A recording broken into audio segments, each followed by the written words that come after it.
Tristes y alegres, por Manuel Márquez Sterling. Instantáneas de la Convención. Giberga. La mayor de las torturas sería, para el insigne Eliseo Giberga, condenarle a prescindir de la política. Es político como Benjamín Constant es pintor, como Jean Moreas es poeta, como Gabriel D'Annunzio es novelista. La política es su ciencia, es su arte y es su dandismo. Hace política por convicción, por entusiasmo, por costumbre. Sabe y conoce la política de los grandes países de América y de Europa. No cesa en su tarea magnánima de estudiar para concebir, y en política resulta casi un maestro consumado. Si por arte de encantamiento Giberga hiciera una excursión por los aires ahorcajados sobre el palo de una escoba, como Torralbas fue de Madrid a Roma, caería como un aerolito en el Parlamento francés y pediría la palabra para discutir un principio democrático con Waldeck-Rousseau. Marcharía en el acto al Parlamento inglés a sostener la soberanía bóer en altercado tremendo con Chamberlain, y detendríase un instante en el Congreso español a poner de oro y grana los alcances de economista de Villaverde.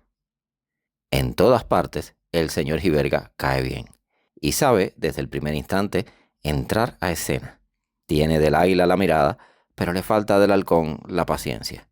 Ha sufrido en su vida de hombre público grandes conmociones y grandes fracasos. No se rinde a ellos, sin embargo, porque lleva en el corazón vivos sus amores y en el cerebro vivas las luces de su poderoso talento. Y avanza siempre que puede, y en todos sus actos y en la más sencilla de sus palabras hay una táctica maravillosa, no perceptible a ojos profanos. Jamás ha perdido sus derechos a la política cubana. Cuando él cree que le olvidan, que lentamente van descartándole de la campaña de los partidos y de los ideales, escribe un manifiesto al pueblo o pronuncia un discurso en el teatro y se ríe entonces y se jacta de hacer y decir lo que le place. En este punto ha sido un valiente de la tribuna. Sus errores políticos habrán sido grandes, sus tendencias habrán sido funestas en época ya lejana, pero no ha implorado el perdón de magnates y ha defendido con entereza el honor de sus principios. De ahí que en el más grande de sus esfuerzos y en la más fina de sus astucias se ha declarado viejo con su alma joven y su espíritu emprendedor y activo. Ha tenido que formar filas con los elementos más conservadores, ha defendido la acción política de la Iglesia en amores públicos con el Estado y se ha visto en el caso de aspirar a ser, sin duda a su pesar, la muralla endurecida por los años y por la tradición en que estrellábanse en el Congreso español su liberalismo avanzado y su juventud fogosa. Para Castelar, el dios del general Prim era el acaso y su religión el fatalismo.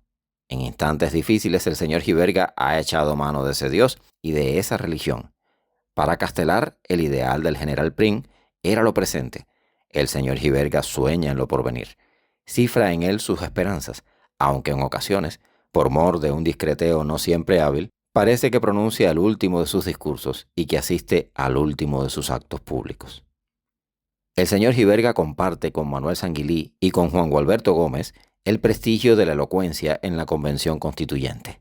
Su palabra es abrumadora y fácil. Semeja una cascada de piedras finas sin colores. Posee un vocabulario enorme que no se agota nunca y posee el don de, sin preparar sus discursos, decir lo que quiere con claridad y aplicar la palabra justa al concepto que expresa. Como orador parlamentario es esta su primera cualidad. Jamás cansa al auditorio. Dice siempre algo nuevo, algo original. Su actitud es propia, no la toma de pinturas extranjeras, y tiene por eso la personalidad que, por sus facultades, ha logrado conquistarse. De mí, puedo asegurar, para ser sincero, que jamás me canso de oír al señor Giberga. Mantiene a sus oyentes en plena excitación, gusta de presentar los argumentos más felices sobre el fondo claroscuro de su astucia, y siempre se espera algo suyo que emocione hondamente y que repercuta en las galerías como un trueno lejano y prolongado.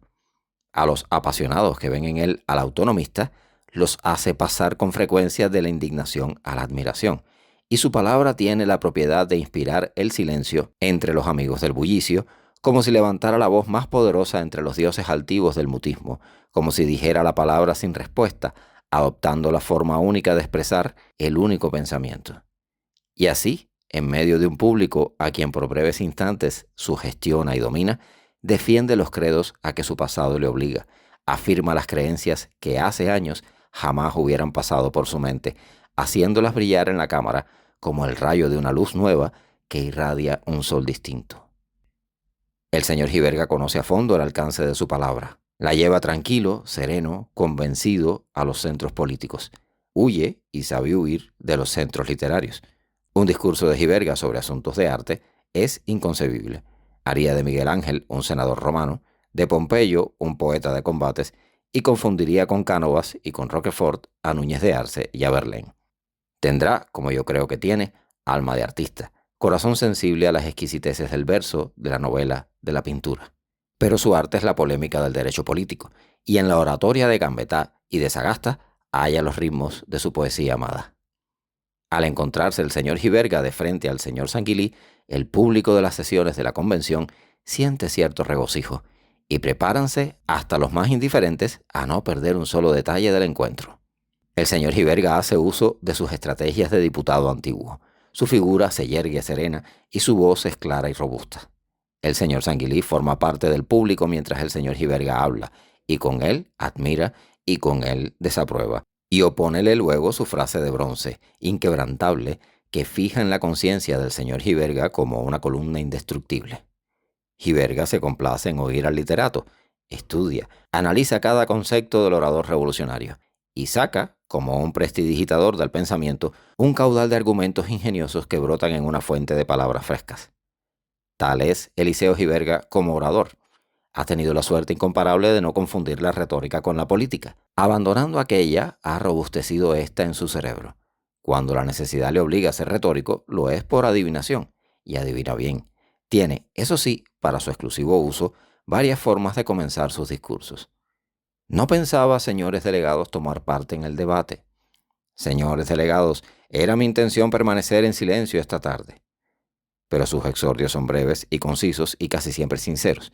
Para no ser monótono, él nunca logra hacerlo, tiene formas, también de uso particular, con las que emprende el desarrollo de sus batallas. Yo tengo, señores, que declarar que estoy asombrado de lo que acabo de oír.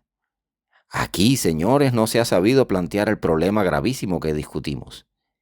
Y si el discurso de un elegido fuera comparable por vía de imaginativa figura a una diosa que se desliza entre la espuma de las olas al aparecer los resplandores matutinos, la diosa que modela y agita la elocuencia del señor Giverga es pálida y bella, corre a la luz de pleno día sobre la arena de las playas con la mirada fija y la cabellera loca.